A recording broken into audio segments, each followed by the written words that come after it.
I remember feeling completely helpless as I watched the life slip away from her. She had coded in the helicopter, and they had been performing CPR on her for 35 minutes. I don't know who decides how long to keep trying to bring a dead person back to life. 35 minutes seems like a long time to do CPR. But after 35 minutes, her heart started beating again. We stood on a threshold for so long of possibly losing our baby that it was something that we would rather face than have another family go through it. So our prayer was that if it was God's will that we get to keep Easten, that another family would consider donation if they were to lose their baby. Hi, I'm Lindsay. In 2011, on January 20th, my sweet baby girl, Lillian, died from complications of an intestinal blockage. Shortly after she died, some people from the organ donation organization, LifeNet, came in, and they told us there was a baby who was a match for her heart. I knew immediately what I needed to do. Hi, my name is Derry. My son Easten was born with a congenital heart defect called hypoplastic left heart syndrome, where only half of his heart was formed. He needed a heart transplant to save his life. On January 21st, 2011, he received his angel heart, saving his life at just 5 months old. After Easten's transplant, LifeSource gave us some suggested guidelines on how to write a letter to the donor family if you wanted to and when. And of course we wanted to write a letter. I was very scared to write a letter because it's just hard to put into words how thankful you are and the gratitude that you have. So we decided that we would wait about a year. I wanted to be able to give a full report on Easten's life and a full year of this with this perfect little gift. After Lillian passed, I often thought about her heart, and I wondered, where did it go? Was there a baby out there somewhere with my daughter's heart still beating? If it wasn't still beating, I didn't want to know, but I thought about it all the time. And it gave me hope that there was a purpose for her death.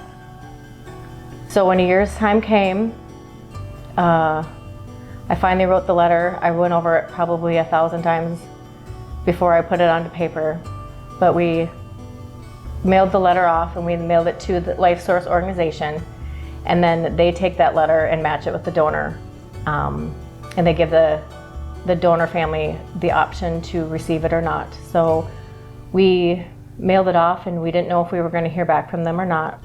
During this time, I would hold my baby and rock him and look at him in awe, and just that this little human grew inside my belly. I'd put my hand on his chest and feel that little heart beating, and knowing that that heart grew inside another mommy's belly. I would just wonder, who was this baby?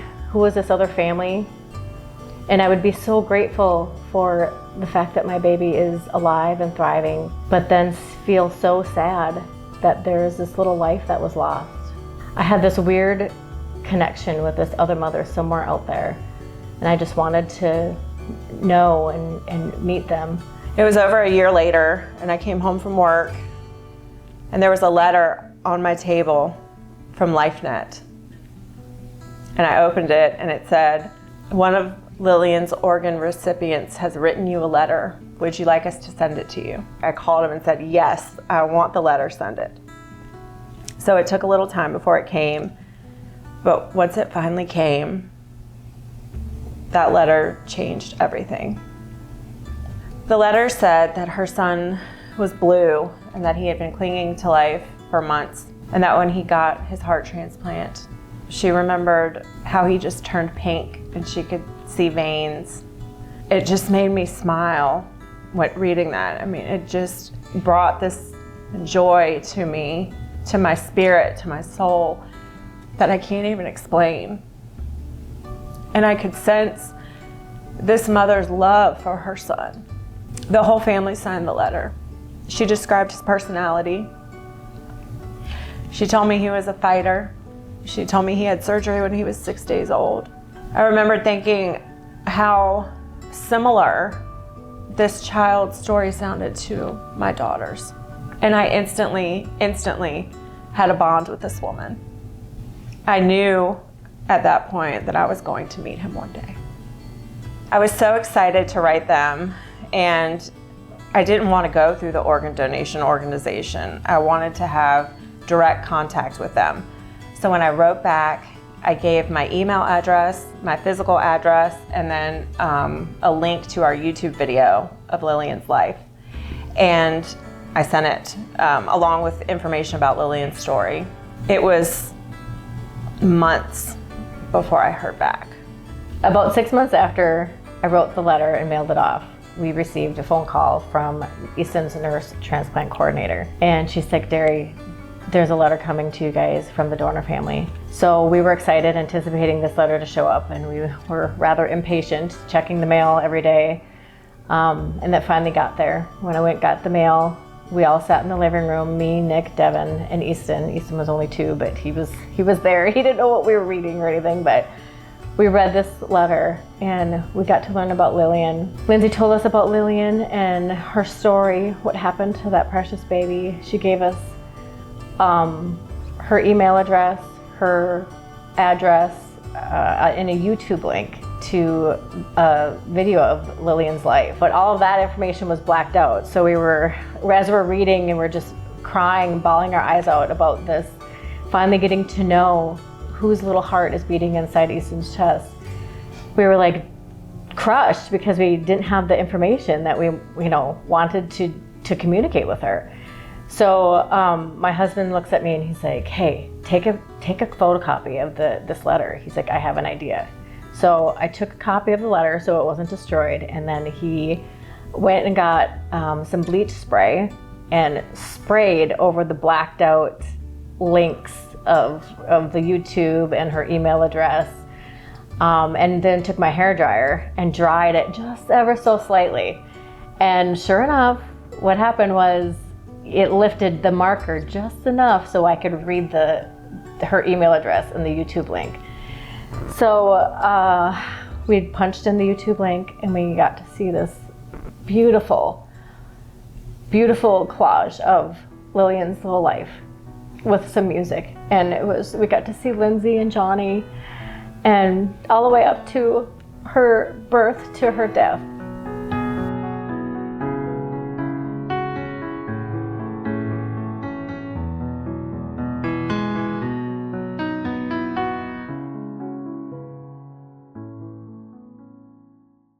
And we were just filled with such gratefulness and such sadness at the same time. And I couldn't wait to communicate with her. So I punched in her email address, and the first email that I sent her was, hi, this is Derry, Easton's mommy.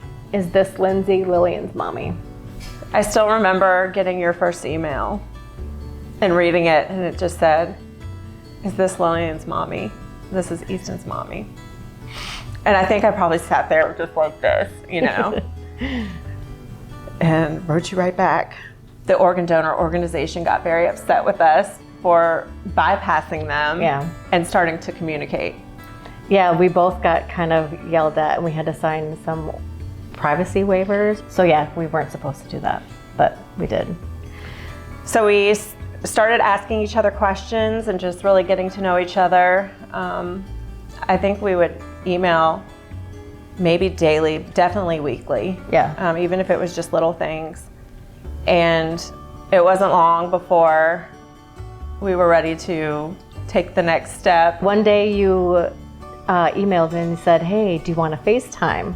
Because you had been nervous. Mm-hmm. You didn't want to really FaceTime. We were really comfortable with asking a lot of questions, deeper and deeper, more questions about each other and our families and our children through our pen pal relationship. But I was scared to talk to you for real. I was just so nervous for some reason. Yeah. And I know you asked me a couple times, should we talk? And I'm like, and you said we can take it as slow as you want. You were so kind and considerate of my feelings.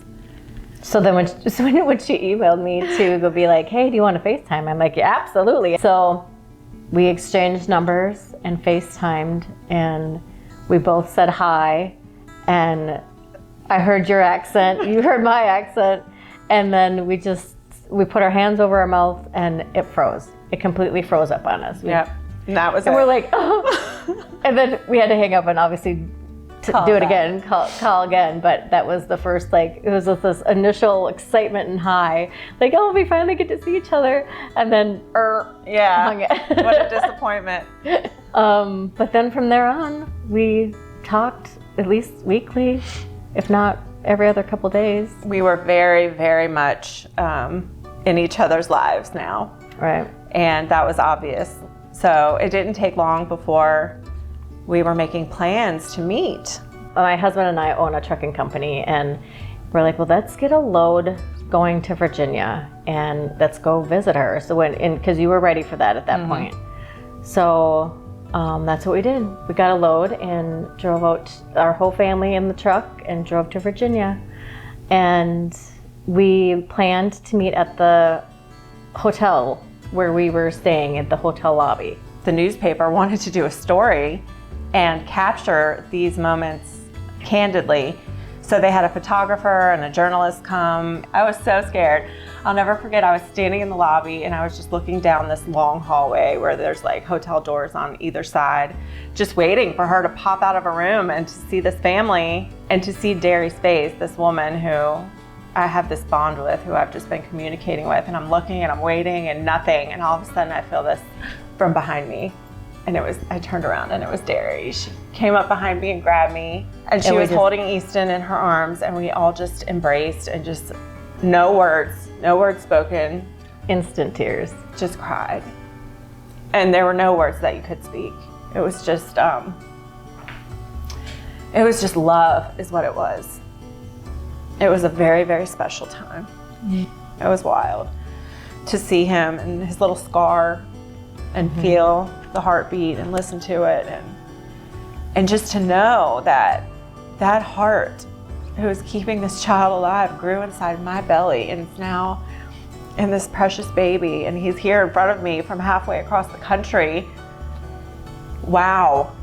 Just wow. God had his hand in this. All the times that I wondered and cried and didn't understand and had questions, suddenly all of those questions were beginning to have answers. For the first time, I felt like I had some hope when I had felt so hopeless since losing her. And Derry was so kind and so warm and so full of love, and her personality specifically is just what I needed at that time. I quickly fell in love with you and Nick and Devin and Easton. And even though I lost my child, I quickly realized I had gained a whole new family. I had a necklace made for Lindsay it said Angel Baby, and it had Easton's name on one side and Lillian's name on the other side, with a heart in the middle, a little ladybug, an angel wing, and a pearl made. It was so special to me. It was perfect what she did, and I loved it, and I wore it every day. I never took it off until I wore it out, and I couldn't wear it anymore. It broke. Years later it broke, but yeah. So while we were there, we got to go to Lillian's grave site with Lindsay. It's this little graveyard up this little road. It's a nice place to visit, to be buried, if there is such a thing. Right. That was so surreal to be there, and just to be there with her and to see her little headstone. We sat there at this little grave site, and I just cried and hugged her. And Easton's toddling over, and the road, that little dirt road going up to her grave site. I said, Lindsay, take his hand and walk that way. And I got this really cool picture of them, walking towards where Lil was. So after having quite a successful first visit, Derry arranged for me to come to Minnesota for Thanksgiving just a couple weeks later. And we had so much to be thankful for that Thanksgiving. after Thanksgiving, we kind of just discussed that, well, what if we offered if she wanted to move here to Minnesota and let her move in with us for a little while before she got on her feet. So I called Lindsay and said, hey, is this something you might want to do? I'll never forget, she said, well, I spoke to my husband and we want to invite you to come live with us. We want you to be a part of Easton's life. We want you to know him. We want you to be part of our family, and we want to give you that fresh start that they knew that I needed so badly. I was stuck in this circle of grief that I just couldn't get out of, and she knew that. And so immediately I was like, what? Are you kidding? Of course, that's awesome. So I quit my job and I bought a one-way ticket. I think within a month or two, I was there. I was living there in her home, sharing a room with Devin. Yep. We made room in Devin's. We have a small little house, but we made room. You and Devin were bunkies. Mm-hmm. She had the bottom bunk. Devin had the top bunk. Made room and then you lived with us for 6 months. Mm-hmm. People thought we were completely nuts for doing what we were doing, but it was the best thing ever, and it's brought us closer. But you lived with us for 6 months, and then you got your own apartment. Right. So then I was able to find a pretty good job and get on my feet and get my own place. And so after I moved out of Derry's home, I definitely started drinking more. I managed to find some friends that were doing the same things I was trying to get away from in Virginia. Even though I was drinking or doing any other substances, I was still praying. I was still crying out to God. I remember one day driving home from work and Lillian's song came on the radio, If I Die Young by the band Perry. And as soon as it started playing, I just burst into tears. And I was talking to Jesus in my car and I said, Lord, I just miss her so much. Tell her mommy misses her. And right about that time, I looked up into the sky as I was driving, and there was clouds in the shape of a heart and an L. And I couldn't believe it. I was like, what? I mean, it was just so clear. It was this big heart and an L. I managed to grab a picture of it. And when I got home and looked at it, I noticed the telephone pole in the shape of a cross in the picture. And that was just one of so many times where God comforted me in ways that nobody can tell me that wasn't God. The God of the universe cares so much about comforting his children that he would change the clouds, in a moment. How awesome is that?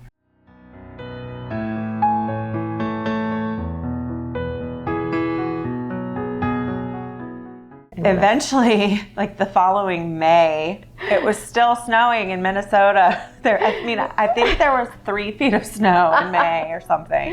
Yeah. And when I got up to go to work, it was dark. And when I got home from work, it was dark. And I felt like I hadn't seen the sun. There were icicles on the inside of my windows in my apartment. I missed the warmth and the sun. I really felt that I had healed substantially from that time there. Johnny was out of jail, and so he was gonna come get me and move me home. When I got back to Virginia, Johnny and I went our separate ways. Our relationship didn't work out. I entered into a cycle of addiction and substance abuse, alcoholism. Then I would get sober for a time. Then I would relapse. I went to rehab a couple times. And I remember I was clean and I was doing a really good job being sober. I mean, it had been several months, maybe almost a year. And just like the Bible says in Matthew 12, when an impure spirit comes out of a person, it goes through arid places seeking rest and does not find it. Then the spirit says, I will return to the house I left. And when it arrives, it finds the house unoccupied, swept clean, and put in order. Then it goes and takes with it 7 other spirits more wicked than itself, and they go in and live there. And the final condition of that person is worse than the first. Well, that's what happened to me.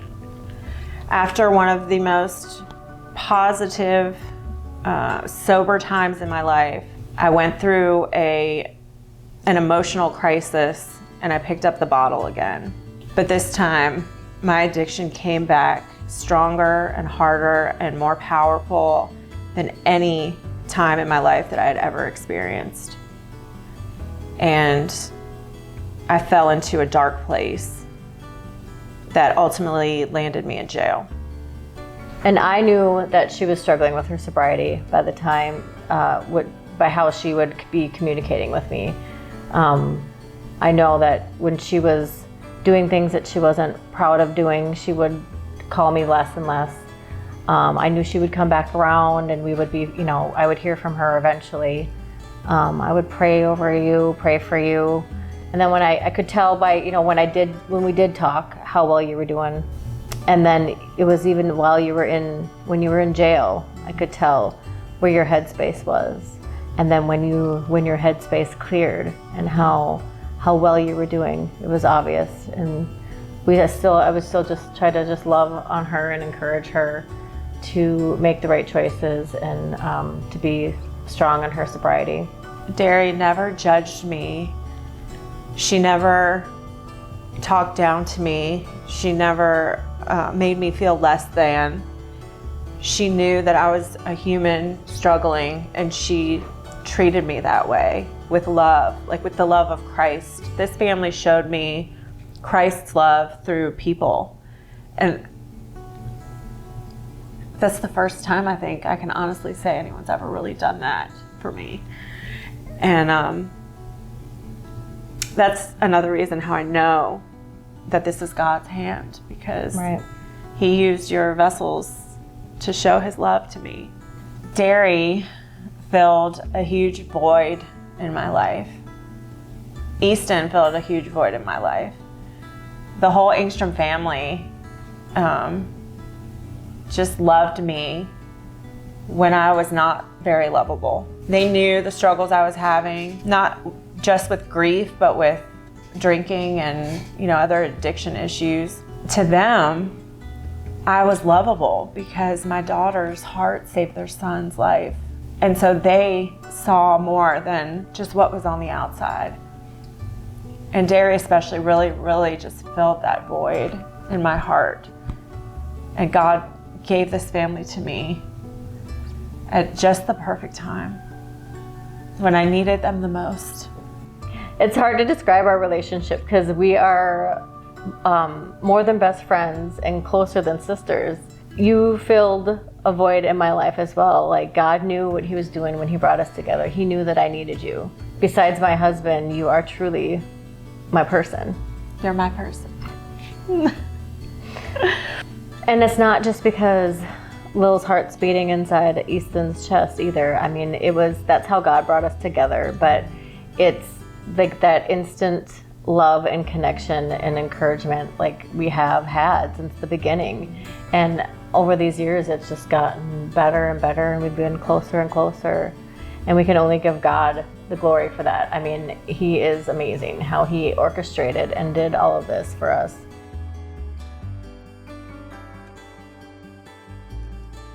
There was a time many years ago when I really thought that our story couldn't get any better.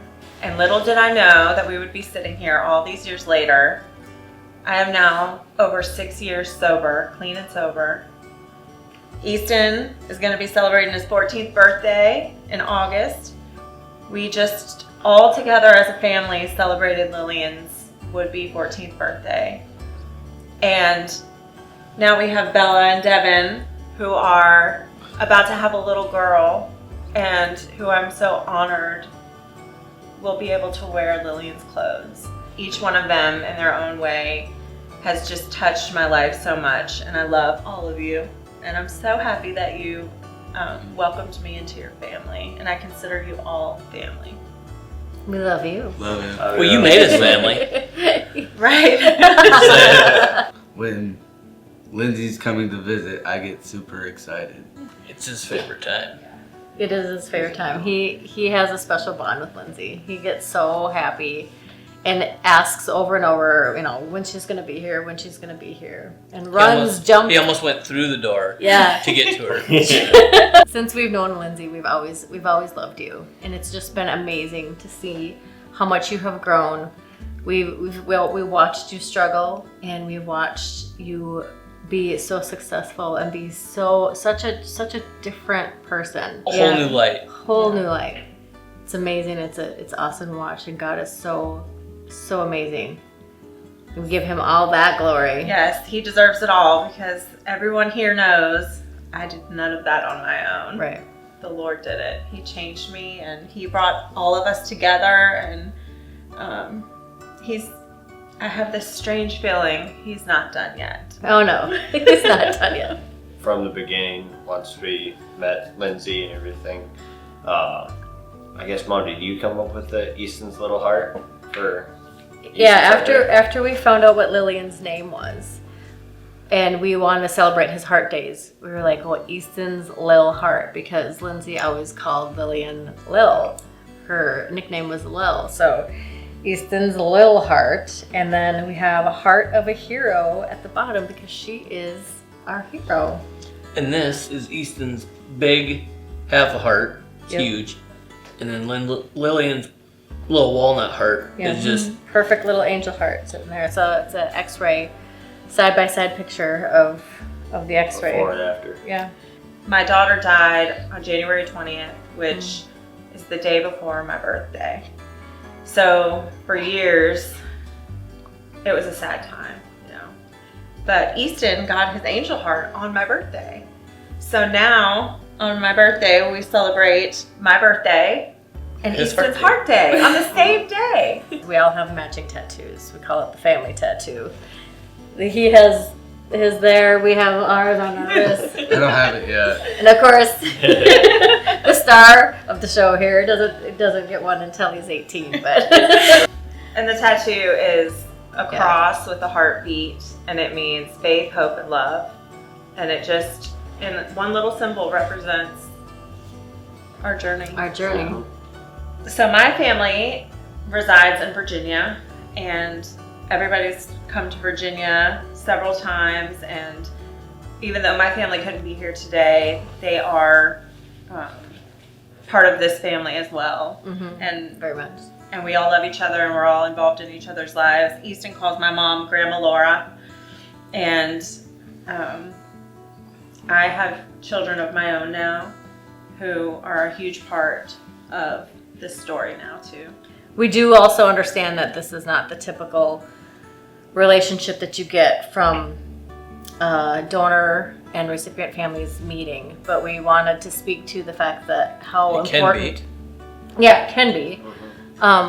But we want to speak to how important organ donation is. We want you, whoever's watching, who may be affected by organ donation, to look at this story and just know how lives can be touched and changed so drastically by that one choice to donate. Looking back, to think of the thought that there was a chance that we maybe were not going to donate, and think of the outcome, how different it would have been for me. To think of that makes me shudder, and I'm so thankful that we made that decision.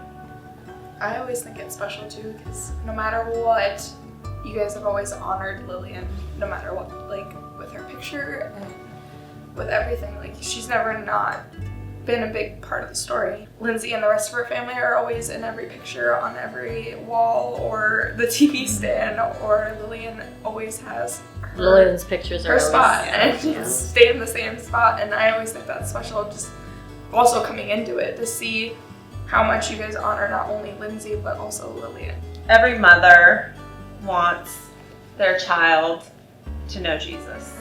That's a mother's prayer. And when I watched him get baptized, I remember thinking, Jesus is in that heart now, Yeah. Jesus is in that heart that grew in my belly. And that is the best gift, because that is the most important thing. And there's a lot of amazing parts to this story, as you can see. But ultimately, you know, this is about a heart transplant. And it's not only about one new heart, but it's about two. It's about my new heart too. Through the grieving process and through my struggles with addiction and everything that came with grief from losing a child, it ultimately brought me to my knees in surrender to Jesus. And he took out my old heart and gave me a new one too. Hallelujah.